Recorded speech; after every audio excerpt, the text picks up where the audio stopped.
اعوذ باللہ من الشیطان الرجیم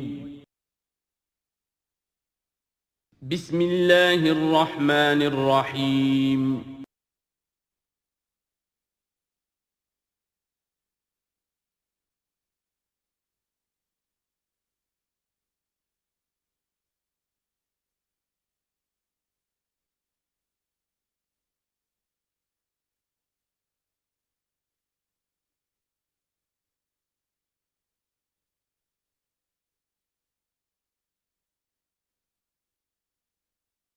اعوذ باللہ من الشیطان الرجیم بسم اللہ الرحمن الرحیم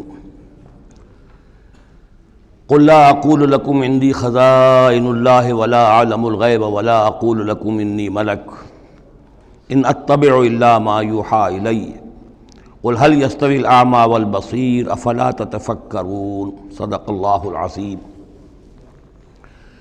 اے نبی ان سے کہہ دیجئے میں تم سے یہ نہیں کہتا کہ میرے اختیار میں ہیں اللہ کے خزانے، تم مجھ سے کہتے ہو یہ دکھاؤ یہ دکھاؤ یہ دکھاؤ، میں نے کب دعویٰ کیا ہے کہ میرا اختیار ہے؟ کسی شخص سے مطالبہ کیا جانا چاہیے اس کے دعوے کے مطابق۔ میں نے الوہیت میں داخل ہونے کا کب دعویٰ کیا؟ میں نے تو دعویٰ کیا ہے کہ میں اللہ کا ایک بندہ ہوں، عام انسان ہوں، بشر ہوں، مجھ پر وحی آئی ہے، مجھے مامور کیا گیا ہے کہ تمہیں متنبہ کر دوں، وہ کام میں کر رہا ہوں۔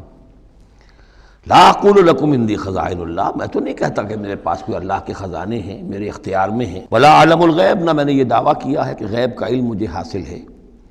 ولا اقول لکم انی ملک، نہ میں نے تم سے کبھی یہ کہا ہے یا کہتا ہوں کہ میں فرشتہ ہوں۔ ان اتبع الا ما یوحی الی، میں تو بس اتباع کر رہا ہوں اس شے کی کہ جو مجھے طرف وحی کی جا رہی ہے۔ قل هل یستوی الاعمی والبصیر، کہیے تو پھر اب برابر ہو جائیں گے دیکھنے والے اور اندھے؟ افلا تتفکرون، تو کیا تم تفکر نہیں کرتے، غور و فکر سے کام نہیں لیتے؟ وانذر بہ، اب پھر یہاں بہ پر زور دے رہا ہوں میں۔ اے نبی اس قرآن کے ذریعے سے خبردار کر دیجئے، آپ کا کام انذار ہے، تبشیر ہے۔ اوپر آ چکا ہے وما نرسل المرسلین الا مبشرین، پہلے آ چکا ہے اوحی الی ھذا القرآن لانذرکم بہ ومن بلغ، یہاں پھر آیا وانذر بہ الذین یخافون ان یحشروا الی ربہم، خبردار کر دیجئے اس کے ذریعے سے ان لوگوں کو کہ جنہیں واقعتاً کچھ خوف ہے کہ وہ اپنے رب کی طرف لے جائے جائیں گے۔ جیسا کہ میں نے آپ کو بتایا تھا کہ ان میں بھی بہت کم لوگ تھے کہ جو بعث بعد الموت کے منکر تھے، وہ یہ کہتے تھے کہ ہاں ہے، قیامت ہے، اٹھیں گے، اپنے رب کے پاس جائیں گے، لیکن وہاں ہمارے چھڑانے والے ہیں، وہ ہمیں بچا لیں گے۔ وانذر بہ الذین یخافون ان یحشروا الی ربہم لیس لہم من دونہ ولی ولا شفیع، ان کے لیے کوئی نہیں ہوگا اللہ کے سوا، نہ کوئی حمایتی نہ سفارش کرنے والا۔ اپنی ان مغالطوں کو رفع کر لیں، ان غلط فہمیوں کو رفع کر لیں۔ لعلہم یتقون، شاید کہ ان میں تقوی پیدا ہو جائے، شاید کہ وہ ڈر جائیں، شاید کہ خوف پیدا ہو جائے۔ ولا تطرد الذین یدعون ربہم بالغداۃ والعشی یریدون وجہہ، اور مت دھتکاریے آپ ان لوگوں کو کہ جو پکارتے ہیں اپنے رب کو صبح و شام اور وہ اس کی چہرے کی طالب ہیں، اس کی رضا کے جویا ہیں۔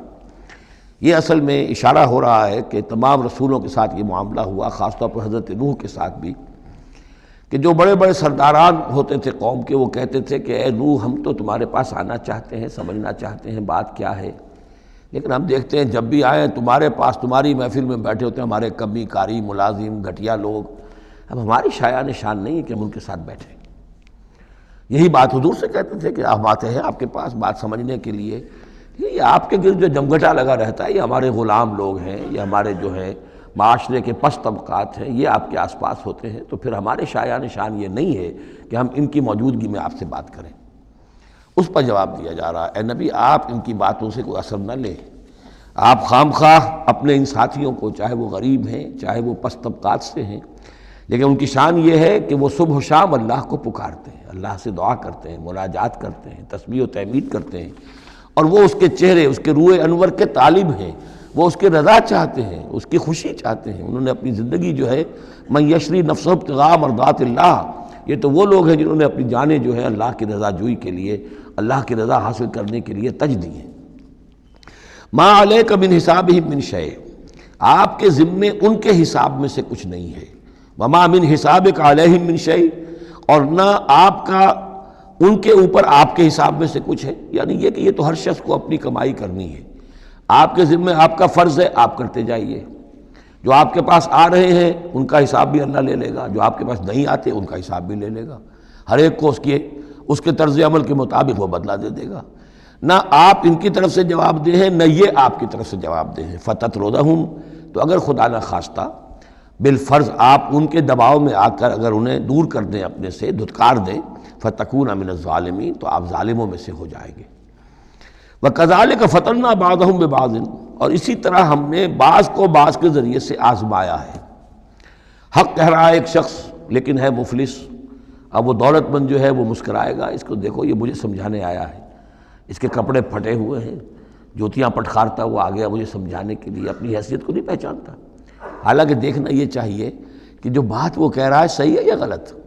اس طرح ہم آزمائش کر دیتے ہیں لوگوں کے لیے، وَكَذَلِكَ فَتَنَّا بَعْضَهُمْ بِبَعْضٍ، اسی طرح ہم آزماتے ہیں بعض کو بعض کے ذریعے سے، لِيَقُولُوا، تاکہ وہ کہیں أَهَٰؤُلَاءِ مَنَّ اللَّهُ عَلَيْهِم مِّن بَيْنِنَا، کیا یہ وہ لوگ ہیں جن پر اللہ کا خاص انعام و احسان ہوا ہے ہم میں سے؟ اللہ کا احسان ہم پر ہوا ہے، دولت مند ہم ہیں، سردار ہم ہیں، چودراٹیں ہماری ہیں، حویلیاں ہماری ہیں، یہ جو ہیں گرے پڑے طبقات کے لوگ، کیا یہ ہیں کہ جو اللہ کا احسان اور ان کے اوپر اللہ تعالیٰ کا بڑا فضل ہوا ہے؟ یہ کہا کرتے تھے مکے کے لوگ بھی کہ اگر قرآن اللہ نے بھیجنا ہی تھا، کتاب نازل کرنی تھی، نبوت دینی تھی، تو کوئی رجل من القریتین عظیم، یہ جو دو شہر ہیں مکہ اور طائف، بڑے بڑے چودھری ہیں، سرمایہ دار ہیں، بڑے لوگ ہیں، سردار ہیں، ان میں سے کسی کے پاس بھیجتا۔ مکے کا یتیم جس کے پاس کوئی دولت نہیں، بچپن مفلسی میں گزرا ہے، سخت مشقت کے اندر جو ہے جوانی کا دور گزرا ہے، جس کے پاس کچھ بھی نہیں، کوئی عہدہ نہیں، کوئی منصب نہیں، قریش کا کوئی عہدہ حضور کے پاس نہیں تھا، کوئی منصب نہیں تھا، کوئی آپ کے پاس سرمایہ نہیں تھا، آپ تو پیدا ہی ہوئے ہیں یتیم۔ تو اس اعتبار سے کیا یہی رہ گیا تھا اللہ کے لیے؟ معاذ اللہ ثم معاذ اللہ۔ لِيَقُولُوا أَهَٰؤُلَاءِ مَنَّ اللَّهُ عَلَيْهِم مِّن بَيْنِنَا أَلَيْسَ اللَّهُ بِأَعْلَمَ بِالشَّاكِرِينَ، تو کیا اللہ تعالیٰ زیادہ واقف نہیں ہے ان سے کہ جو واقعتاً اس کا شکر کرنے والے ہیں؟ ایک اور جگہ آئے گا کہ اللہ تعالیٰ وَاللَّهُ أَعْلَمُ حَيْثُ يَجْعَلُ رِسَالَتَهُ، اللہ بہتر جانتا ہے کہ کہاں اسے اپنی رسالت کا منصب کس کو دینا چاہیے، کس میں اس کی صلاحیت ہے۔ جیسے طالوت کے بارے میں لوگوں نے کہہ دیا تھا کہ اس کے لیے کیسے ہو سکتی ہے سرداری، جبکہ ہمارے پاس دولت ہے، اس کے پاس دولت نہیں، لم یؤت سعۃ من المال، تو کہا گیا تھا اسے جسم اور علم کے اندر اللہ نے بسطہ یعنی کشادگی عطا فرمائی ہے۔ وَإِذَا جَاءَكَ الَّذِينَ يُؤْمِنُونَ بِآيَاتِنَا، اور اے نبی اس کے برعکس یہ لوگ جو چاہتے ہیں کہ آپ دھتکار دیں ان کو، اس کے برعکس آپ کی روش کیا ہونی چاہیے ان غرباء اور فقراء کے لیے؟ وَإِذَا جَاءَكَ الَّذِينَ يُؤْمِنُونَ بِآيَاتِنَا، جب آپ کے پاس آئیں وہ لوگ جو ہماری آیات پر ایمان رکھتے ہیں، فَقُلْ سَلَامٌ عَلَيْكُمْ، تو آپ ان کو سلام کہا کیجئے اور ان کو خوشخبری دیا کیجئے، کتب ربکم علی نفسہ الرحمہ، تمہارے رب نے اپنے اوپر رحمت کو لازم کر لیا ہے، اور تمہارے لیے خاص رحمت کا مظہر کیا ہے؟ انہ من عمل منکم سوءا بجہالۃ، کہ تم میں سے کوئی بھی اگر کسی وقت کوئی برے کام کا ارتکاب کر بیٹھے، جذبات میں آ کر، ناواقفیت سے، جہالت میں، ثم تاب من بعدہ، پھر اگر وہ فوراً توبہ کر لے گا، وہ اصلح اور اصلاح کر لے گا، فانہ غفور الرحیم، تو اللہ تعالیٰ غفور الرحیم ہے۔ یہ تمہارے لیے مزید خوشخبری ہے، تہنیت اللہ کی طرف سے، قل سلام علیکم کتب ربکم علی نفسہ الرحمہ انہ من عمل منکم سوءا بجہالۃ ثم تاب من بعدہ واصلح فانہ غفور الرحیم۔ وکذالک نفصل الآیات، آگے محذوف ہے لفظ لیتفکروا بہا وَلِتَسْتَبِينَ سَبِيلُ الْمُجْرِمِينَ، اسی طرح ہم اپنی آیات کی تفصیل بیان کرتے ہیں تاکہ یہ لوگ ان پر غور کریں، تفکر کریں، اور جب غور کریں گے، تفکر کریں گے، تو مجرموں کا راستہ ان کے سامنے کھل کر آ جائے گا کہ جس راستے پر ہم جا رہے ہیں وہ واقعتاً مجرموں کا راستہ ہے۔ قُلْ إِنِّي نُهِيتُ أَنْ أَعْبُدَ الَّذِينَ تَدْعُونَ مِن دُونِ اللَّهِ، کہہ دیجئے مجھے تو روک دیا گیا ہے ان کو پوجنے سے کہ جن کو تم پکارتے ہو اللہ کے سوا، یہ لات عزیٰ منات ان کو میں نہیں پکار سکتا، مجھے روک دیا گیا ہے، مجھے تو حکم دیا گیا ہے لا تدعوا مع اللہ احدا، اللہ کے ساتھ کسی اور کو مت پکارو۔ قل لا اتبع اہواءکم، اور کہہ دیجئے ڈنکے کی چوٹ میں تمہاری خواہشات کی پیروی نہیں کر سکتا، قد ضللت اذا، اگر ایسا کروں گا تو میں خود گمراہ ہو جاؤں گا، وما انا من المہتدین، اور پھر نہ رہوں گا میں ہدایت والوں میں۔ قل انی علی بینۃ من ربی، اب اس کو ذرا نوٹ کر دیجئے کہہ دیجئے کہ میں تو اپنے رب کی طرف سے ایک بڑی بینہ پر ہوں، میں جس راستے پر چل رہا ہوں روشن راستہ ہے، میں اس کا باطن بھی جانتا ہوں، اس کی حقیقت بھی مجھ پر منکشف ہے۔ اور یہ بینہ اصل میں کیا ہے، یہ جا کر آگے سورہ ہود میں یہ بات زیادہ کھلے گی کہ بینہ جو ہے وہ ایک عام انسان کے لیے دو چیزوں سے بنتی ہے، فطرت سلیمہ، جیسا کہ میں نے شروع میں عرض کیا تھا آپ سے، فطرت سلیمہ، عقل سلیم، اس سے انسان ایک حد تک آ گیا، پھر اللہ کی وحی جو آئی اس نے تصدیق کر دی، یہ بینہ بن گیا۔ اب اسی معنی میں پھر رسول اور پھر اللہ کی وحی مل کر بینہ بن جاتے ہیں، وہ لوگوں کے حق میں بینہ، اور خود اپنے حق میں بینہ کیا ہے، آپ کی اپنی فطرت سلیمہ، عقل سلیم، اور اس پر پھر وحی کی توثیق، وحی نے آ کر ان کو اجاگر کر دیا، ان حقائق کو جن تک آپ اپنی عقل سلیم اور فطرت سلیمہ کی رہنمائی میں پہنچ چکے تھے۔ قل انی علی بینۃ من ربی، کہہ دیجئے میں کوئی اندھیرے میں ٹامک ٹوئیاں نہیں مار رہا ہوں، تم جو مجھ سے مطالبے کر رہے ہو، مجھ پر دباؤ ڈال رہے ہو، میں تو اپنے رب کی طرف سے بینہ پر ہوں۔ وَكَذَّبْتُمْ بِهِ، تم نے اسے جھٹلا دیا ہے، مَا عِندِي مَا تَسْتَعْجِلُونَ بِهِ، میرے پاس وہ شے موجود نہیں ہے جس کی تم جلدی مچا رہے ہو۔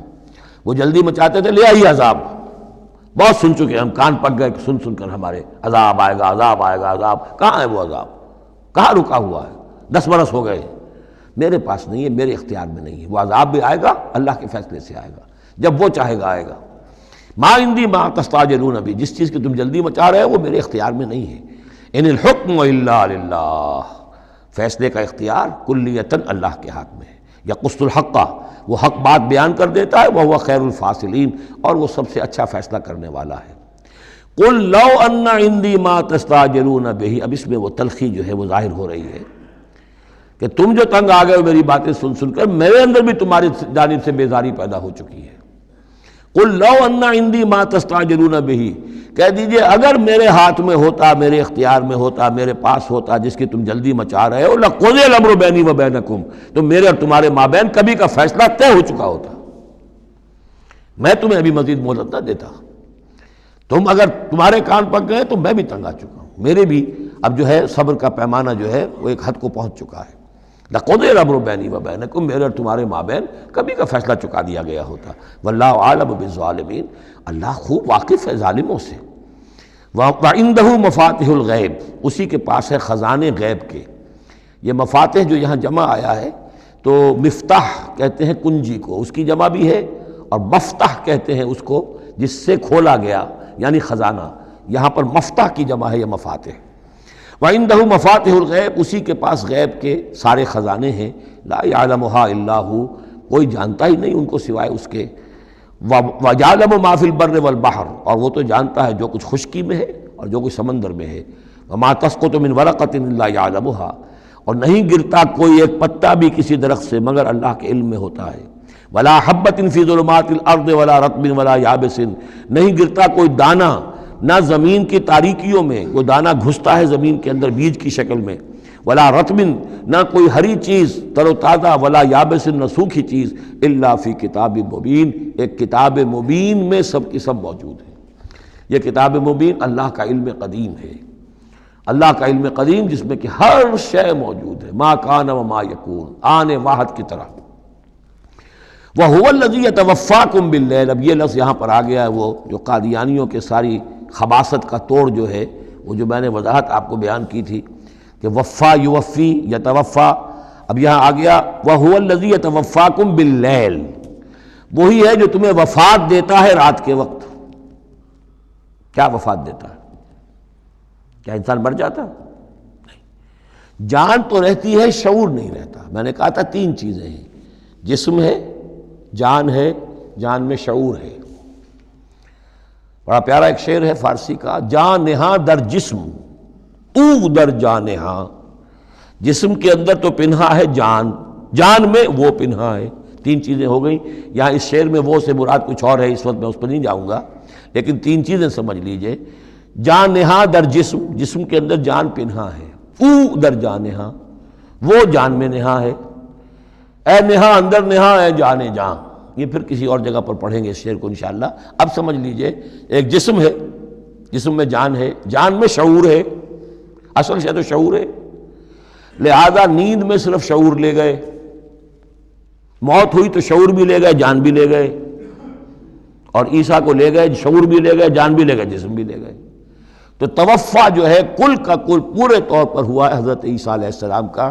ہمارا توفع یا توفی جو ہوتا ہے وہ تو ادھورا ہوتا ہے، جسم یہیں رہ جاتا ہے، جان اور شعور چلا جاتے ہیں، اور نیند میں شعور چلا گیا۔ وَهُوَ الَّذِي يَتَوَفَّاكُم بِاللَّيْلِ وَيَعْلَمُ مَا جَرَحْتُم بِالنَّهَارِ، وہی ہے جو تمہیں وفات دے دیتا ہے، قبضے میں لے لیتا ہے، یتوفاکم رات کے وقت، اور وہ جانتا ہے جو کچھ کہ تم کرتے ہو دن کے وقت۔ ثم یبعثکم فیہ، پھر وہ دوبارہ اگلی صبح کو پھر تمہیں اٹھا دے گا، لیقضی اجل مسمی، تاکہ وہ تمہاری جو مہلت ہے وہ پوری ہو جائے۔ یعنی روزانہ ایک طرح سے ہم موت کی آغوش میں چلے جاتے ہیں۔ آدھی موت تو ہے، نیند کسے کہتے ہیں؟ آدھی موت ہے۔ یہی وجہ ہے کہ جو دعا ہے صبح کو اٹھنے کے وقت کی، جو مسنون دعا ہے، الحمدللہ الذی احیانی بعدما اماتنی والیہ النشور، کل شکر اور کل حمد اور کل تعریف اس اللہ کے لیے ہے جس نے مجھے دوبارہ زندہ کیا اس کے بعد کہ مجھ پر موت وارد کر دی تھی۔ نیند جو ہے وہ موت کی بہن ہے، اور اسی طرح اٹھنا ہے اللہ کی طرف۔ یہ بڑا ایک عجیب نکتہ ہے، اس کو ذہن میں اس کو اپریشیٹ کیجئے۔ جو شخص صبح آنکھ کھلتے ہی جس کی زبان پر یہ الفاظ آتے ہوں، الحمدللہ الذی احیانی بعدما اماتنی والیہ النشور، قیامت کے دن جب وہ اٹھے گا اس کی زبان پر یہی ترانہ خود بخود آ جائے گا، اس وقت ہوگا وہ 100% درست۔ الحمدللہ الذی احیانی بعدما اماتنی والیہ النشور، کیونکہ عادت پڑی ہے، ہمیشہ کہا ہے، جیسے ہی شعور آیا الحمدللہ الذی احیانی بعدما اماتنی والیہ النشور، تو یہ وہ ترانہ جو ہے جو کہ باعث بعد الموت کے وقت ہماری زبان پر ہوگا، اس کا ریہرسل ہے جو آپ روزانہ کریں گے اگر یہ عادت پختہ کر لیں۔ وَهُوَ الَّذِي يَتَوَفَّاكُم بِاللَّيْلِ وَيَعْلَمُ مَا جَرَحْتُم بِالنَّهَارِ ثُمَّ يَبْعَثُكُم فِيهِ لِيُقْضَىٰ أَجَلٌ مُّسَمًّى ثُمَّ إِلَيْهِ مَرْجِعُكُم، پھر اسی کی طرف تم سب کا لوٹنا ہے۔ ثُمَّ يُنَبِّئُكُم بِمَا كُنتُمْ تَعْمَلُونَ، پھر وہ تمہیں جتلا دے گا جو کچھ کہ تم کرتے رہے تھے۔ وَهُوَ الْقَاهِرُ فَوْقَ عِبَادِهِ، اور وہ اپنے بندوں پر، یہ لفظ کئی مرتبہ آیا ہے اس صورت کے اندر، اللہ پوری طرح غالب ہے، قابو یافتہ ہے اپنے بندوں پر۔ وَيُرْسِلُ عَلَيْكُمْ حَفَظًا، اور وہ تم پر نگہبان بھیجتا رہتا ہے۔ ہر انسان کے ساتھ فرشتے باڈی گارڈ کی حیثیت سے موجود ہیں، اس لیے کہ جب تک اللہ نے اجل معین رکھی ہوئی ہے اس وقت تک تو زندہ رکھنا ہے۔ وہ زندہ رکھنے کے لیے حفظہ، حفاظت کرنے والے نگہبان، وہ جو میں نے ایک دفعہ پہلے بھی کہا تھا، بسا اوقات تو محسوس ہوتا ہے کہ جیسے گاڑی ایسے سناٹے سے آپ کے ساتھ سے گزری ہے کہ معلوم ہوتا ہے کسی نے ہاتھ دے کر آپ کو بچایا، ورنہ بچنے کا کوئی امکان نہیں تھا۔ تو کوئی ہے، جب معلوم ہے کہ ابھی اس کی موت کا وقت نہیں آیا تو بچانے والے فرشتے ہمارے ساتھ ہوتے ہیں۔ حتیٰ اذا جاء احدکم الموت، یہاں تک کہ جب تم میں سے کسی کی موت کا وقت آتا ہے، توفتہ رسلنا، اب یا پھر توفا آ گیا، اب یہاں پہ شعور اور جان دونوں جائے گا۔ توفتہ رسلنا، تو ہمارے بھیجے ہوئے فرشتے جو ہیں وہ اس کو قبضے میں لے لیتے ہیں، وہم لا یفرطون، اور اس میں کوئی کمی نہیں کرتے، کوئی کوتاہی نہیں کرتے، جو حکم آیا اور جب آیا۔ ثم ردوا الی اللہ مولاہم الحق، پھر وہ لوٹا دیے جاتے ہیں اب اللہ کی طرف جو ان کا مولا ہے برحق، سچا۔ الا لہ الحکم، آگاہ ہو جاؤ، فیصلے کا اختیار اسی کے ہاتھ میں ہے، حاکمیت اسی کی ہے۔ ان الحکم الا للہ، یہ دوسری مرتبہ آیا یہاں۔ وہو اسرع الحاسبین، اور وہ حساب کرنے والوں میں سب سے بڑھ کر تیز ہے، یعنی اسے دیر نہیں لگے گی۔ اس کے کمپیوٹرز جو ہیں وہ کوئی بہت ہی سپر کمپیوٹر جن کا ہم تصور بھی نہیں کر سکتے۔ قل من ینجیکم من ظلمات البر والبحر تدعونہ تضرعا وخفیا، ان سے پوچھئے کون تمہیں نجات دیتا ہے اندھیروں میں سے، وہ تاریکی کے ہوں یا سمندر کے۔ سمندر میں گھپ اندھیرا ہے، کشتی چل رہی ہے، کچھ نظر نہیں آ رہا ہے، اوپر بادل بھی ہیں، اب اس وقت انسان کو کچھ نہیں سوچتا، ہاتھ کو ہاتھ سجھائی نہیں دے رہا، کون تمہیں پھر بھی بچاتا ہے وہاں؟ من ینجیکم۔ اسی طرح کوئی قافلہ ہے، بھٹک گیا ہے، اندھیری شب ہے، جدا اپنے قافلے سے ہے تو، اب یہ کہ اندھیرے کے اندر بھٹک رہا ہے، نہ دائیں کا نہ بائیں کا پتہ نہیں، ہر درخت معلوم ہوتا ہے کوئی آسیب ہے، کوئی بھوت ہے جنہیں چلا آ رہا ہے، پھر بھی اللہ بچاتا ہے تمہیں۔ من ینجیکم من ظلمات البر والبحر تدعونہ تضرعا وخفیا، اس وقت تو تم پکارتے ہو اللہ کو بہت ہی گڑ گڑاتے ہوئے اور دل ہی دل میں خفیہ خفیہ، اے اللہ بچا دے، اے اللہ اس وقت کو راستہ بنا دے، کوئی دستگیری ہو جائے، کسی طرف سے روشنی ہو جائے۔ لئن انجانا من ہذہ، اور کہتے ہو تم دل میں اگر اللہ نے ہم کو اس سے بچا لیا، نجات دے دی، لنکونن من الشاکرین، پھر تو اب باقی زندگی تو بالکل اللہ کے شکر گزار بندے بن کر ہم گزار دیں گے۔ قل اللہ ینجیکم منہا، اللہ تعالیٰ پھر نجات دیتا ہے تمہیں اس سے، ومن کل کرب، اور ہر کرب سے، ہر تکلیف سے، ثم انتم تشرکون، پھر اس کے بعد تم آ کے پھر شرک شروع کر دیتے ہو، پھر تمہیں اپنی دیویاں دیوتا، اپنے آلہہ، اپنے چودھری، اپنے سردار یاد آ جاتے ہیں۔ قل هو القادر على ان يبعث عليكم عذابا من فوقكم، یہ آیت جو ہے یہ بہت اہم ہے کہ عذاب الہی کی کئی قسمیں ہیں، 3 قسمیں یہاں بیان ہوئی ہیں۔ کہہ دیجئے وہ قادر ہے اس پر کہ تم پر بھیج دے کوئی عذاب من فوقکم، تمہارے اوپر سے، آسمان کا ٹکڑا گر جائے، کوئی میٹیورائٹ گر جائے، جو بعض خبریں آتی رہتی ہیں کوئی آ رہا ہے، لیکن یہ کہ وہ پھر تحلیل ہو جاتا ہے کہیں، جو بھی اوزون لیئر ہے یا کچھ اور ہے، بچت ہے، لیکن یہ کہ اگر اللہ چاہے تو جہاں آسمان پر سے کوئی عذاب بھیج دے آپ کے اوپر، او من تحت ارجلکم، یا آپ کے قدموں کے نیچے سے، زمین پھٹ جائے، شق ہو جائے، زلزلہ آئے، زمین دھنس جائے، یہ بھی ہوتا ہے، خسف ہوں گے، قیامت سے پہلے بڑے بڑے 3 خسف ہونے ہیں جن کی خبر دی گئی ہے احادیث کے اندر، بڑے بڑے ٹکڑے زمین کے دھنس جائیں گے اندر۔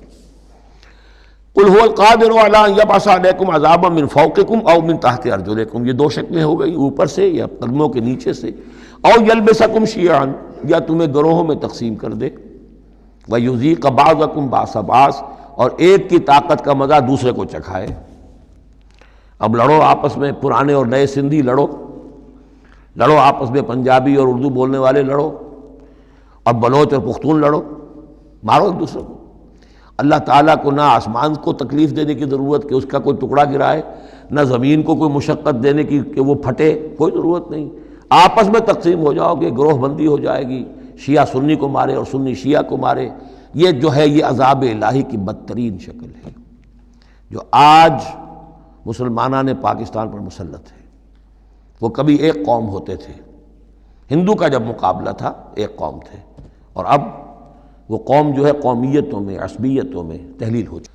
انظر کیف نصرف الآیات لعلہم یفقہون، دیکھو کیسے ہم اپنی آیات کی تصریف کرتے ہیں، تصریف کہتے ہیں آیات کو گھمانا، ایک ہی بات کو اسلوب بدل بدل کر، انداز بدل بدل کر، ترتیب بدل بدل کر لانا، ایک پھول کا مضمون ہو تو 100 رنگ سے باندھو۔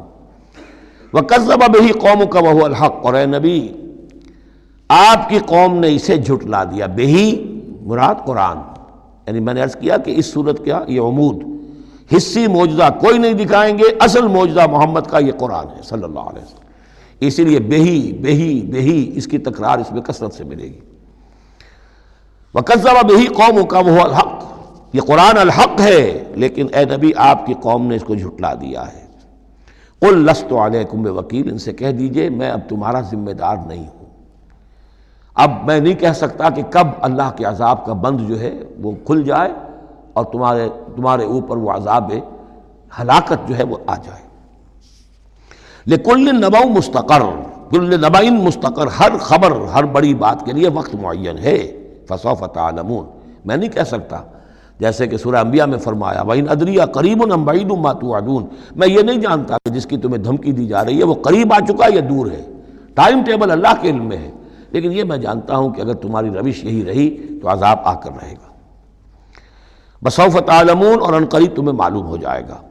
وَإِذَا رَأَيْتَ الَّذِينَ يَخُوضُونَ فِي آيَاتِنَا، یہ وہ آیت آ گئی جس کا حوالہ سورہ نساء کی آیت نمبر 140 میں آیا تھا کہ تمہیں پہلے ہدایت دی گئی تھی کہ جب تم لوگوں کو دیکھو کہ وہ ہماری آیات کا استہزاء کر رہے ہیں، تبصر کر رہے ہیں، تو ان کے پاس بیٹھو مت، اٹھ کر چلے جاؤ، کم سے کم یہ کہ ایک پروٹیسٹ میں واک آؤٹ تو وہاں سے ہو جائے۔ وَإِذَا رَأَيْتَ الَّذِينَ يَخُوضُونَ فِي آيَاتِنَا، اور جب تم دیکھو لوگوں کو کہ وہ ہماری آیات میں خوض، مین میخ نکال رہے ہیں۔ دیکھیے اردو میں ہم ایک لفظ بولتے ہیں غور و خوض، بڑا غور و خوض ہو رہا ہے، بہت غور و خوض کے بعد میں اس نتیجے پر پہنچا ہوں۔ یہ دونوں لفظ جو عربی زبان کے بہت قریب کے ہیں، غور کے معنی، غور اچھے معنی میں آتا ہے، اور خوض برے معنی میں آتا ہے۔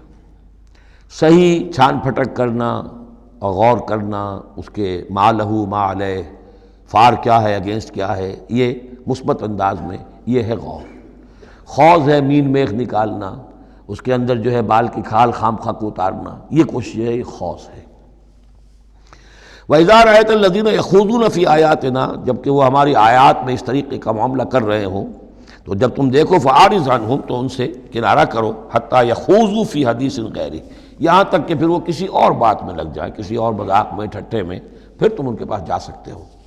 وَإِمَّا يُنْسِيَنَّكَ الشَّيْطَانُ فَلَا تَقْعُدْ بَعْدَ الذِّكْرَىٰ، اور اگر تمہیں شیطان بھلا دے، تم بیٹھے ہوئے تھے وہاں، گفتگو شروع ہوئی، کچھ دیر تک تمہیں احساس نہیں ہوا کہ یہ تو اس کام میں لگ گئے ہیں، تو تمہیں یاد نہیں آیا، لیکن فَلَا تَقْعُدْ بَعْدَ الذِّكْرَىٰ، جب یاد آ جائے تو مت بیٹھو ان کے ساتھ، مع القوم الظالمین، ان ظالموں کے ساتھ، پھر وہاں سے واک آؤٹ کرو احتجاجاً، اور پھر یہ البتہ منتظر رہو، چونکہ دعوت و تبلیغ کے لیے پھر تمہیں آنا ہے۔ تو قالوا سلاما، علیحدہ بھی ہو تو وہ لٹ مار کے نہ ہو، بلکہ یہ کہ اٹھو وہاں سے تو بڑی خوبصورتی کے ساتھ۔ وما علی الذین یتقون من حسابہم من شیء، اور یقیناً جو لوگ اللہ کی تقوی کی روش اختیار کرتے ہیں ان پر ان کے حساب کی کوئی ذمہ داری نہیں ہے، ولکن ذکریٰ لعلہم یتقون، لیکن یہ یاد دہانی ہے تاکہ وہ تقوی اختیار کریں۔ وذر الذین اتخذوا دینہم لعبا ولہوا، اور چھوڑو ان کو، دفع کرو، نظر انداز کرو، ان سے آپ نظر پھیر لو کہ جنہوں نے اپنے دین کو کھیل اور کود بنا لیا ہے، کھیل، ہنسی مذاق، ٹھٹا۔ بہت سے لوگ اب بھی مل جائیں گے آپ کو دین کے معاملے میں کبھی سنجیدہ ہوتے ہی نہیں، دین کی بات اگر شروع ہوگی تو وہ اسے استہزاء میں، تمسخر میں، ٹٹ بٹس میں، انیکڈوٹس میں، یہ واقعات یوں ہو گیا تھا، یہ ایسا تھا، اس میں اس کو جو ہے وہ بالکل ختم کر دیں گے۔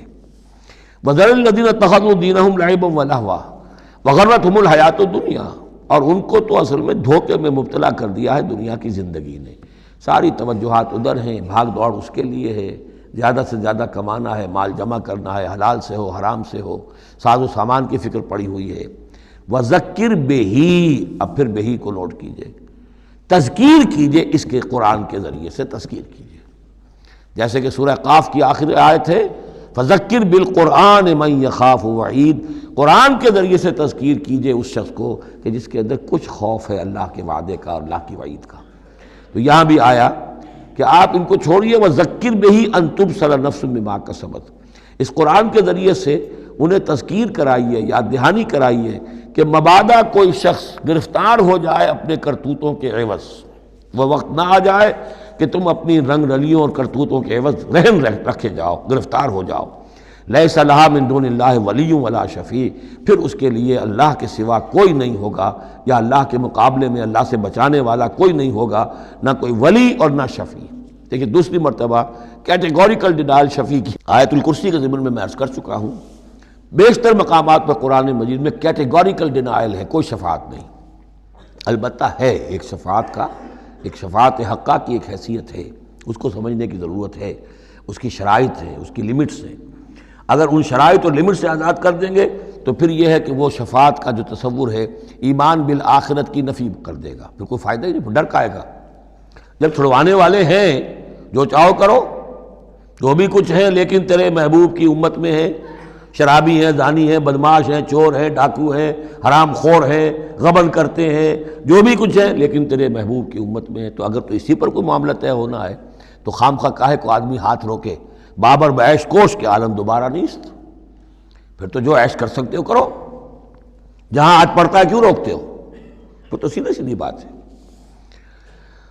لیس لہا من دون اللہ ولی ولا شفیع وان تعدل کل عدل، یہ وہی عدل آ گیا، اور اگر فدیہ دینا چاہیں کل کا کل فدیہ، لا یؤخذ منہا، نہیں قبول کیا جائے گا۔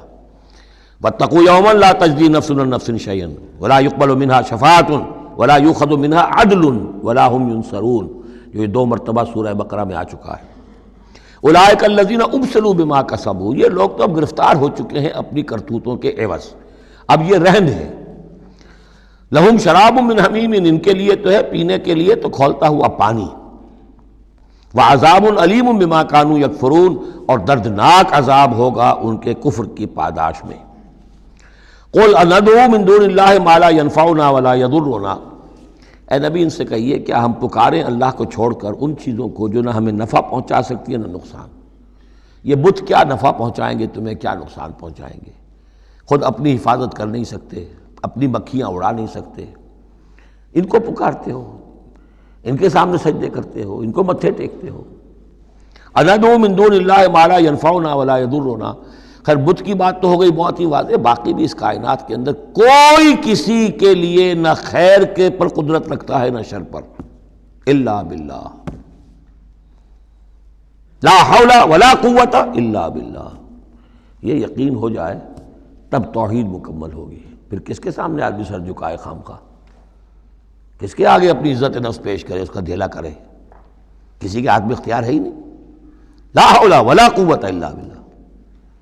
حدیث میں آیا ہے، حضرت عبداللہ ابن عباس کو مخاطب کر کے کہا ہے کہ اے نوجوان، اس بات کو اچھی طرح جان لے، اگر تمام دنیا کے انسان مل کر چاہیں، اولکم و آخرکم و انسکم و جنکم، کہ تمہیں کوئی فائدہ پہنچا دیں، نہیں پہنچا سکتے جب تک کہ اللہ نہ چاہے، اور تمام انسان چاہے تمہیں کوئی نقصان پہنچا دیں، نہیں پہنچا سکتے جب تک اللہ نہ چاہے۔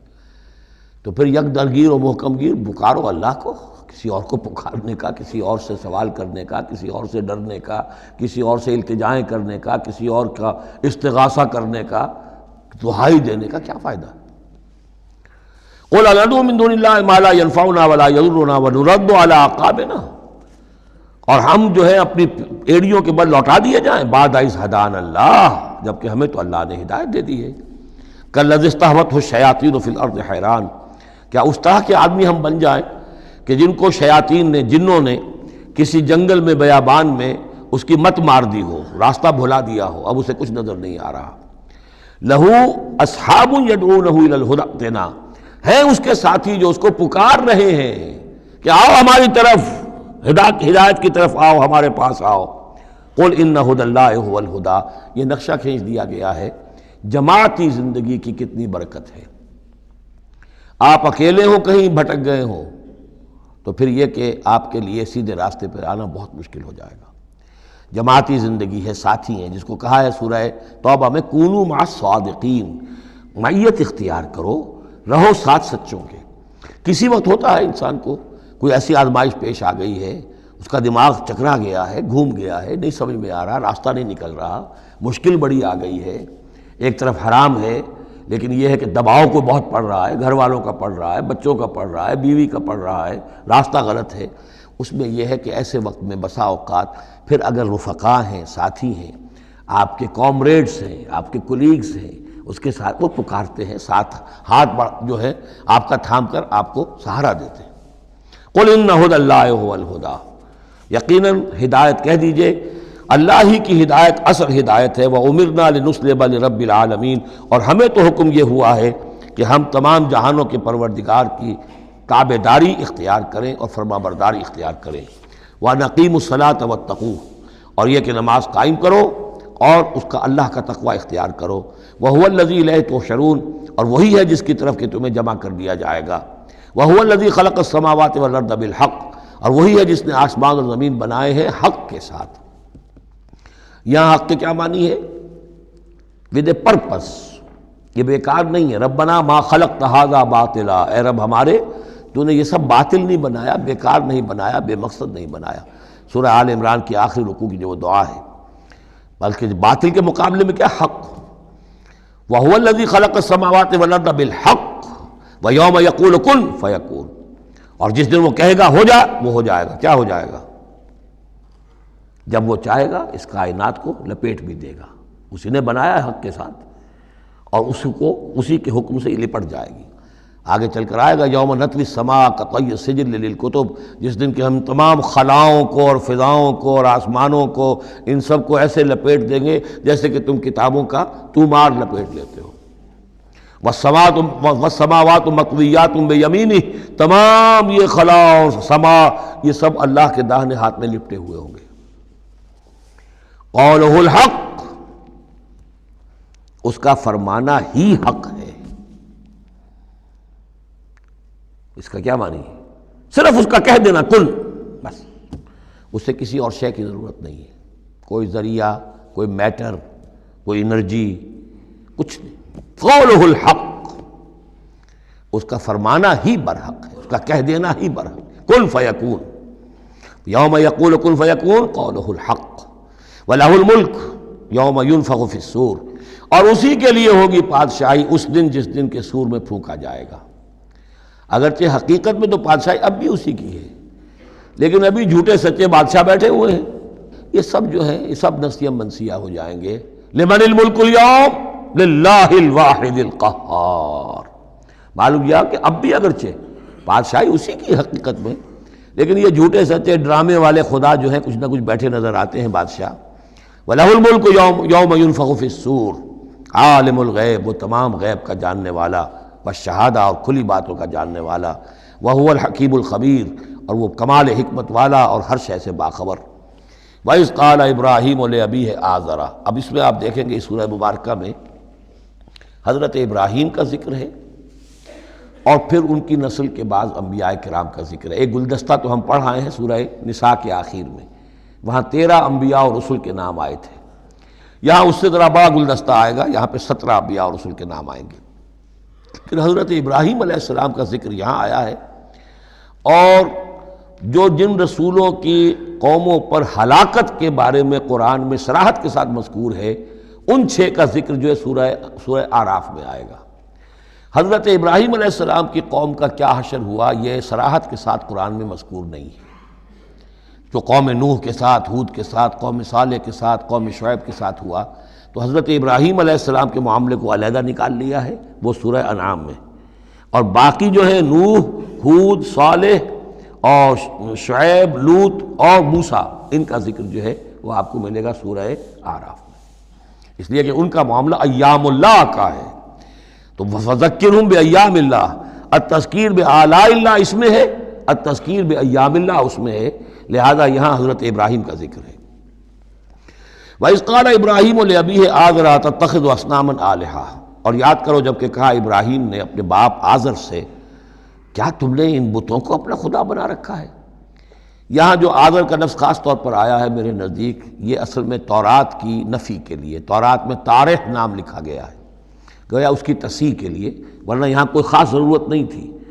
وَإِذْ قَالَ إِبْرَاهِيمُ لِأَبِيهِ، یہ کافی تھا، لیکن نام اس لیے دیا گیا کہ تورات پڑھنے والوں کو مغالطہ ہوتا ہے، اور اسی مغالطے کو اہل تشیع نے اختیار کر لیا ہے، انہوں نے تورات میں جو نام دیا گیا ہے اسے حضرت ابراہیم کا باپ کہا ہے، اور حضرت یہ جو آزر تھا اس کو کہا ہے کہ یہ چچا تھا، اس کی خاص وجہ ہے وہ پھر کسی موقع پر بیان ہوگی، لیکن یہ کہ تورات کی اس غلطی کو اہل تشیع نے اختیار کیا، قرآن مجید نے اسی کی نفی کے لیے یہاں پر حضرت ابراہیم کے والد کا نام صراحتاً بتا دیا کہ آزر ہے۔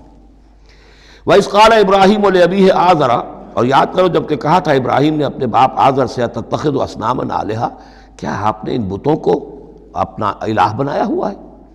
انی اراک وقومک فی ضلال مبین، میرا تو خیال یہ ہے، میری رائے تو یہ ہے کہ آپ بھی اور آپ کی قوم بھی کھلی گمراہی میں مبتلا ہیں۔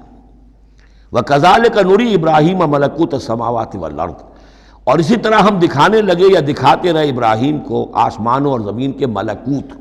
ملکوت سے مراد کیا ہے کہ اللہ تعالیٰ نے اس کائنات کا جو نظام قائم کیا، جسے میں کہتا ہوں کہ جو یونیورسل ایک گورنمنٹ ہے، اس کا ایک نظام ہے، اس کے کارندے ہیں، تو اس کے مشاہدہ اللہ تعالیٰ اپنے رسولوں کو کراتا ہے تاکہ ان کا یقین جو ہے وہ یقین اس درجے کا ہو جائے کہ جیسے کہ اپنی آنکھوں سے دیکھی ہوئی چیزیں، وَلَيَكُونَ مِنَ الْمُوقِنِينَ، اور تاکہ وہ پوری طرح یقین کرنے والوں میں سے ہو جائے، لیکن واو چونکہ یہاں آیا اس سے پہلے ہم محذوف مانیں گے تاکہ وہ اپنی قوم پر حجت قائم کر سکے اور پوری طرح یقین کرنے والوں میں سے ہو جائے۔ یہ جو آگے آ رہا ہے یہ در حقیقت حضرت ابراہیم علیہ السلام کی طرف سے اپنی قوم پر حجت کو اس طور سے پیش کیا گیا ہے۔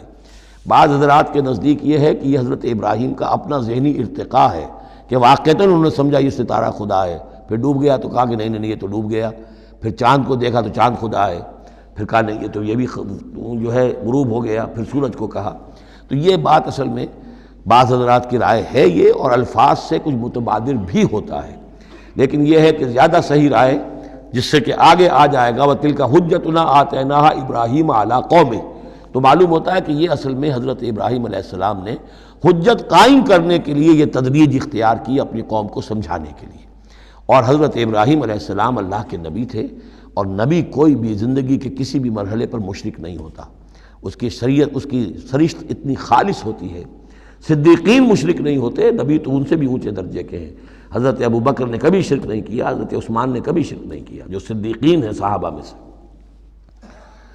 وَكَذَلِكَ نُرِي إِبْرَاهِيمَ مَلَكُوتَ السَّمَاوَاتِ وَالْأَرْضِ وَلِيَكُونَ مِنَ الْمُوقِنِينَ فَلَمَّا جَنَّ عَلَيْهِ اللَّيْلُ، جب ان پر رات جو ہے اس نے تاریکی کر دی، رَأَىٰ كَوْكَبًا، انہوں نے دیکھا ایک چمکدار ستارے کو، قَالَ هَٰذَا رَبِّي، انہوں نے کہا یہ میرا رب ہے، یہ گویا کہ کہنے کیا، ہاں یہ میرا رب ہے، اب یہ سوالیہ انداز بھی ہو سکتا ہے، پھر سائن آف ایکسکلیمیشن ہو سکتا ہے کہ لوگوں کو کہنے کے لیے کہ یہ رب ہے، یہ انٹروگیشن کا بھی ہو سکتا ہے۔ ھذا ربی فلما افل قال لا احب الافلین، جب وہ ڈوب گیا تو کہا بھئی یہ ڈوب جانے والی شے تو پھر میں تو پسند نہیں کر سکتا کہ میں اس کو اپنا خدا مان لوں۔ یہ قوم جو تھی ستارہ پرست بھی تھی، بت پرست بھی تھی، ستارہ پرست بھی تھی، اور نمبر 3 شاہ پرست بھی تھی۔ تینوں قسم کے شرک اس قوم میں موجود تھے کہ جس میں حضرت ابراہیم بھیجے گئے۔ یہ بیبیلونیا یا عراق، آج کا عراق، سابق بیبیلونیا، اس کا ایک شہر اس شہر کے بھی اب کھنڈرات نکل آئے ہیں، کھدائیاں ہو چکی ہیں۔ شہر میں پیدا ہوئے ہیں، پھر وہاں سے ہجرت کر کے فلسطین گئے ہیں، اور پھر حضرت اسماعیل کو آباد کیا ہے حجاز میں، اور اپنے بیٹے حضرت اسحاق کو آباد کیا ہے فلسطین میں۔ تو یہ ان کے ذہن میں رکھیے۔ اور اس وقت عراق میں یہ شرک جو ہے گھٹا ٹوپ اندھیرے تھے کہ ان کے ہاں بت پرستی بھی تھی، ستارہ پرستی بھی تھی، اور تیسرے یہ کہ بادشاہ بھی نمرود جو تھا وہ یہ کہتا تھا کہ میں خدا ہوں۔ اس کا مکالمہ جو ہے جو اس نے کیا تھا محاجہ حضرت ابراہیم سے، وہ سورہ بقرہ میں ہم پڑھ چکے ہیں۔ انا احیی و امید، میں بھی یہ اختیار رکھتا ہوں، جس کو چاہوں زندہ رکھوں، جس کو چاہوں مار دوں۔ فلما رأى القمر بازغا، جب انہوں نے دیکھا چاند چمکتا ہوا، قال ھذا ربی، کہا ہاں یہ معلوم ہوتا ہے کہ یہ ہے رب۔ فلما افل قال لئن لم يهدنی ربی، جب وہ بھی ڈوب گیا، غائب ہو گیا، تو انہوں نے کہا کہ اگر میرے رب نے مجھے ہدایت نہ دی تو پھر میں تو قوم ضالین میں سے ہو جاؤں گا۔ گویا کہ ابھی یہ الفاظ ہیں کہ جن سے اشارہ ہوتا ہے کہ شاید ابھی ان کا اپنا ذہنی اور فکری ارتقاء ہو رہا ہے۔ میں نے کہا تھا کہ الفاظ سے متبادر ہوتا ہے، لیکن یہ کہ ان دونوں چیزوں کو، دونوں سائڈز کو ناپ تول کر جو رائے بنتی ہے وہ دوسری ہے۔ فلما رأى الشمس بازغة، جب دیکھا سورج بہت چمکدار، قال ھذا ربی ھذا اکبر، تو فرمایا ہاں یہ ہے رب، یہ سب سے بڑا ہے۔ فلما افلت، جب وہ بھی ڈوب گیا، قال یا قوم انی بریء مما تشرکون، انہوں نے کہا اے میری قوم کے لوگوں، میں تو بری ہوں، اعلان برات کرتا ہوں ان سب سے جنہیں تم شریک ٹھہرا رہے ہو۔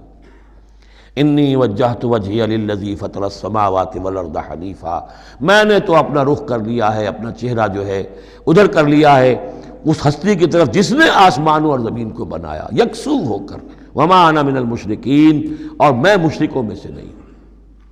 وحاجہ قومہ، اب اس پر محاجہ کیا ان سے ان کی قوم نے، وہ حجت بازی شروع کر دی، یہ تم نے کیا کہہ دیا؟ سارے دیویوں کی نفی کر دی، سارے ستاروں کی نفی کر دی، ہر چیز کی نفی کر دی، اب تم پر مار پڑے گی فلاں دیوی کی اور فلاں ستارے کی نحوست جو ہے اس کا تم نے انکار کیا، اب تیار ہو جاؤ، اب تمہارے اوپر شامت آئے گی۔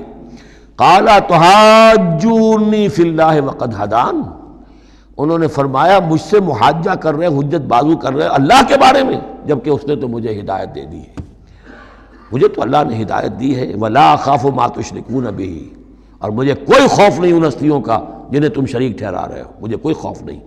الا ان یشاء ربی شیئا، ہاں اللہ کو چاہے میرے ساتھ کہ کوئی تکلیف مجھے آ جائے، کوئی آزمائش آ جائے تو ٹھیک ہے، میرا رب ہے، لیکن مجھے کوئی کسی کا ڈر نہیں، نہ تمہارے کسی دیوی کا، نہ دیوتا کا، نہ کسی ستارے کی نحوست کا، اور نہ کسی اور کا۔ لا اخاف ما تشرکون بہ، تم جس کا مجھے ڈراوا دے رہے ہو مجھے ان میں سے کسی کا کوئی خوف نہیں۔ الا ان یشاء ربی شیئا، الا یہ کہ میرا رب میرے لیے کچھ چاہے، جو چاہے۔ وسع ربی کل شیء علما، یقیناً میرا رب جو ہے وہ تو ہر شے کے علم کے اعتبار سے احاطہ کیے ہوئے ہے۔ افلا تتذکرون، تو کیا تم عقل سے کام نہیں لیتے، تم نہیں سوچتے، نصیحت اخذ نہیں کرتے؟ وکیف اخاف ما اشرکتم، میں کیسے ڈروں ان سے جنہیں تم نے شریک ٹھہرا رکھا ہے۔ ولا تخافون انکم اشرکتم باللہ، جبکہ تم نہیں ڈرتے کہ تم نے اللہ کے ساتھ شریک ٹھہرا دیے۔ ما لم ينزل بہ علیکم سلطانا، اور ان ہستیوں کو شریک ٹھہرا دیا ہے جن کے لیے کہ اللہ نے کوئی سلطان، کوئی سند نہیں اتاری۔ ہاں اللہ نے اپنی کتابوں میں کوئی سند اتاری ہوتی، عقل انسانی میں اس کی کوئی بنیاد ہوتی تو کوئی بات بھی ہوتی، نہ عقل میں، نہ فطرت میں، نہ کسی آسمانی کتاب میں کسی معبود کے لیے کوئی گنجائش کہیں ہے ہی نہیں۔ وَكَيْفَ أَخَافُ مَا أَشْرَكْتُمْ وَلَا تَخَافُونَ أَنَّكُمْ أَشْرَكْتُمْ بِاللَّهِ مَا لَمْ يُنَزِّلْ بِهِ عَلَيْكُمْ سُلْطَانًا فَأَيُّ الْفَرِيقَيْنِ أَحَقُّ بِالْأَمْنِ إِن كُنتُمْ تَعْلَمُونَ، تو اگر تم علم رکھتے ہو تو بتاؤ دونوں فریقین میں سے، یعنی ایک موحد ہے، ایک اللہ واحد پر ایمان رکھتا ہے، ساری قوت اس کے ہاتھ میں، سارا اقتدار اس کا ہے، ہر شے اس کے قبضہ قدرت میں، ایک وہ ہیں کہ جو اس کو ماننے کے ساتھ ساتھ کچھ اور چھوٹے دیوی دیوتا سینکڑوں جو ہیں وہ ان کو بھی مانتے ہیں۔ امن اور چین اور سکون کس کو میسر آئے گا؟ قلبی چین، روحانی اطمینان اور سکون۔ ای الفریقین احق بالامن، ان دونوں میں سے موحدین اور مشرکین میں سے امن، سکون، اطمینان، چین اور راحت کا کون زیادہ حقدار ہے؟ بتاؤ اگر تم جانتے ہو۔ اور اس کا جواب خود دیا، الذین آمنوا ولم یلبسوا ایمانہم بظلم، یقیناً وہ لوگ جو ایمان لائیں اور اپنے ایمان پر کسی طرح کے شرک کی آلودگی نہ ہونے دیں۔ یہاں لفظ ظلم آیا ہے، ظلم کسی چھوٹے گناہ کو بھی کہہ سکتے ہیں، اسی لیے اس پر صحابہ گھبرا گئے تھے کہ حضور کون شخص ہوگا کہ جس نے کبھی کوئی ظلم نہ کیا ہو، اور نہیں تو اپنے اوپر ظلم کرتا ہے آدمی، کسی پر ظلم کرتا ہے۔ تو اس کا تو مطلب ہے کوئی شخص بھی، یہ جو مقام ہے جو یہاں بیان کیا جا رہا ہے، اس کا جو سزاوار اور اس کا حقدار نہیں ہو سکتا۔ آپ نے فرمایا نہیں، یہاں ظلم سے مراد شرک ہے۔ پھر آپ نے سورہ لقمان کی آیت پڑھی، اس میں فرمایا کہ ان الشرک لظلم عظیم، وَإِذْ قَالَ لُقْمَانُ لِابْنِهِ يَا بُنَيَّ لَا تُشْرِكْ بِاللَّهِ إِنَّ الشِّرْكَ لَظُلْمٌ عَظِيمٌ۔ یہاں پر ظلم سے مراد شرک ہے، یعنی ایمان ایسا ہو کہ جو شرک کی ہر آلودگی سے پاک ہو۔ میں یہاں پھر تذکرہ کیے دیتا ہوں، شروع میں بھی عرض کیا تھا، شرک کسے کہتے ہیں، شرک کی قسمیں کون کون سی ہیں، کون کون سے بھیس بدل کر یہ شرک آتا ہے۔ باہر رنگے کے خواہی جامہ می پوش، من اندازے قدت را می شناسم، تم چاہے کسی بھی رنگ کا لباس پہن کے آ جاؤ، میں تمہیں تمہارے قد سے پہچان لوں گا۔ تو قد سے پہچاننا جو ہے شرک کا آسان نہیں ہے، بھیس بدلتا ہے یہ، اس کے لیے ضروری ہے۔ اور آج کے دور میں شرک کس کس شکل میں موجود ہے اس کا سمجھنا بہت اہم ہے۔ اس موضوع پر میرے 6 گھنٹے کے کیسٹس موجود ہیں۔ الذین آمنوا ولم یلبسوا ایمانہم بظلم، یقیناً وہ لوگ جو ایمان لائے اور جنہوں نے اپنے ایمان میں کسی بھی نوع کے شرک کی آمیزش نہ ہونے دی، اولئک لہم الامن وہم مہتدون، ان کے لیے ہے امن اور وہی ہوں گے راہیاب۔ یہ امن اور ایمان اور اسلام اور سلامتی کا جو آپس میں تعلق ہے لفظی اعتبار سے، وہ اس دعا میں بہت نمایاں ہو جاتا ہے کہ جو حضور ہر نیا جو چاند دیکھتے تھے ہر مہینے کا تو دعا مانگتے تھے، اللہم اہلہ علینا بالامن والایمان والسلامت والاسلام، اے اللہ یہ مہینہ جو شروع ہو رہا ہے اس نئے چاند کے ساتھ، ہلال کے ساتھ، اسے ہم پر طلوع فرما امن اور ایمان کے ساتھ اور سلامتی اور اسلام کے ساتھ۔ تو یہ بڑا گہرا ربط ہے ان الفاظ کے اندر۔ میرا چھوٹا سا کتابچہ ہے قرآن اور امن عالم، آج سے شاید کوئی میں سمجھتا ہوں کہ 30-32 سال پہلے کی تقریر تھی میری، لیکن وہ ان موضوعات پر میں سمجھتا ہوں کہ بہت مختصر لیکن بہت مفید ہے۔ فرمایا وَتِلْكَ حُجَّتُنَا آتَيْنَاهَا إِبْرَاهِيمَ عَلَىٰ قَوْمِهِ، اس کا میں حوالہ دے رہا تھا۔ یہ پوری سرگوشت بیان کر کے اب فرمایا یہ ہماری وہ حجت تھی جو ہم نے ابراہیم کو عطا کی اس کے قوم کے خلاف۔ یہ سارا محاجہ حضرت ابراہیم اپنی قوم سے کر رہے تھے۔ بظاہر اس کو توریہ کہتے ہیں، ایک ہوتا ہے جھوٹ بولنا، ایک ہوتا ہے توریہ۔ توریہ یہ ہے کہ آپ کہیں کوئی بات ایسی کہ جو جھوٹ تو نہیں ہے لیکن جس سے سننے والا مغالطے میں مبتلا ہو جائے۔ مثلا حضرت شیخ الہند رحمۃ اللہ علیہ کا واقعہ ہے، جس زمانے میں ان کے وارنٹ نکلے ہوئے تھے اور وہ حرمین شریفین میں تھے، مکہ مکرمہ میں تھے، وارنٹ نکلا ہوا ہے اور شریف حسین والی مکہ جو ہے اس کے سپاہی ڈھونڈتے پھر رہے ہیں کہ کہاں ہے وہ مولوی ہندوستانی جو ہے جو باغی ہے انگریزوں کا، اس کو پکڑا جائے۔ اب یہ ایک جگہ پر یہ کہیں کھڑے ہوئے تھے تو ایک شرطے نے آ کر جو وہاں کا سپاہی تھا پوچھا ان کے بارے میں محمود الحسن کو جانتے ہو؟ کہ یہاں جانتا ہوں۔ وہ کہاں ہے؟ محمود الحسن کہاں ہے؟ تھوڑا سا 2 قدم پیچھے ہٹ کے کہا ابھی یہیں تھے۔ جھوٹ تو نہیں بولا نا، 2 قدم پیچھے ہٹ کر کہا ابھی یہیں تھے، بالکل سچ بولا۔ اس نے سمجھا ابھی یہیں تھے، دوڑا ادھر دوڑ گیا، اپنے نکل گئے۔ اس کا نام ہے توریہ۔ یہ جھوٹ بھی نہیں ہے لیکن یہ کہ سننے والے کو مغالطہ بھی ہو گیا۔ اصل میں حضرت ابراہیم علیہ السلام کے کلام میں یہ توریہ کا انداز جو ہے وہ بہت ہے، تاکہ لوگوں کو، جیسے جب بتوں کو سب کو توڑ دیا تو کہا کہ اس نے توڑا ہوگا، یہ جو بڑا ہے، جو صحیح سالم کھڑا ہوا ہے بڑا بت، اور تیشہ بھی جو ہے جس سے توڑا تھا سب کو وہ اس کی گردن میں لگا دیا کہ یہ جو ہے جو آلہ ہے، آلہ واردات بھی اسی کے پاس سے برآمد ہو رہا ہے، اور یہ سالم ہے، باقی سب ٹوٹ گئے ہیں، تو قرائن کی شہادت بھی ہے کہ یہی ہے، پکڑو اس کو۔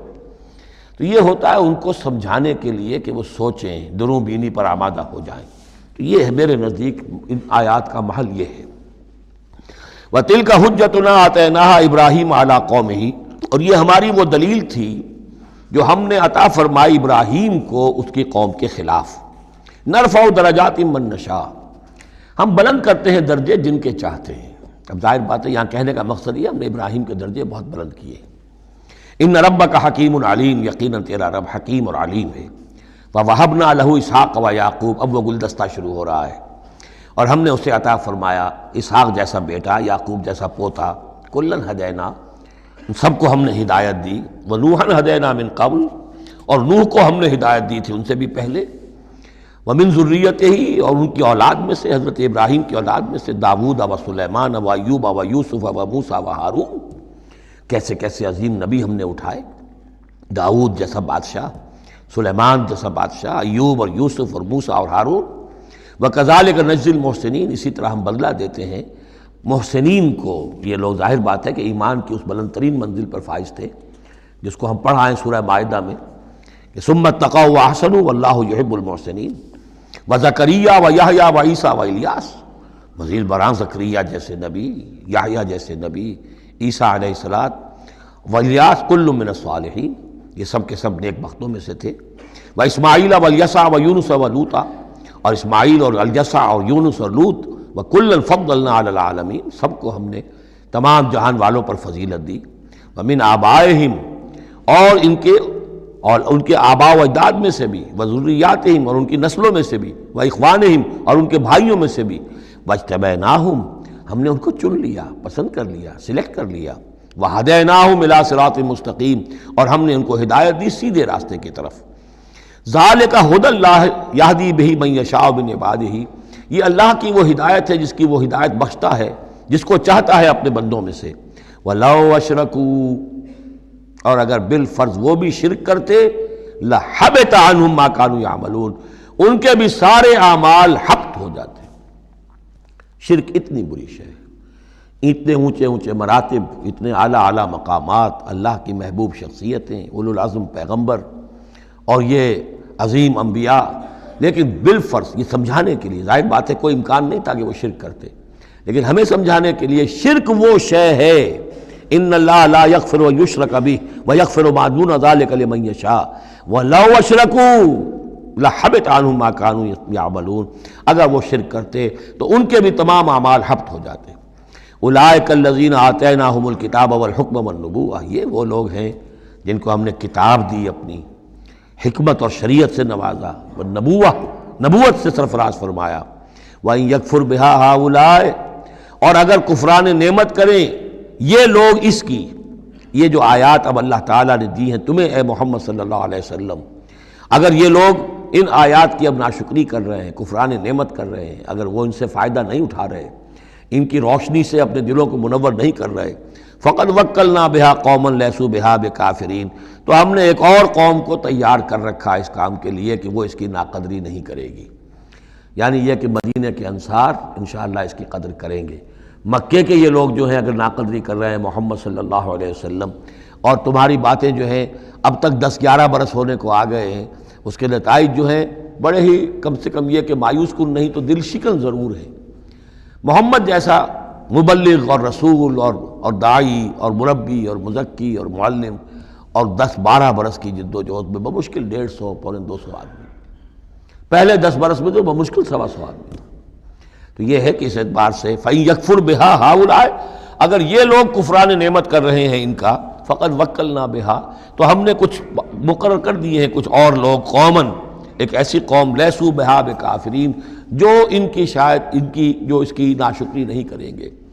کچھ پتہ نہیں یہ ہماری جو دعوت رجوع القرآن ہے جو کہاں کہاں پھیل رہی ہے، تو یہ بہرحال یہ آیت بڑی اہم ہے اس اعتبار سے۔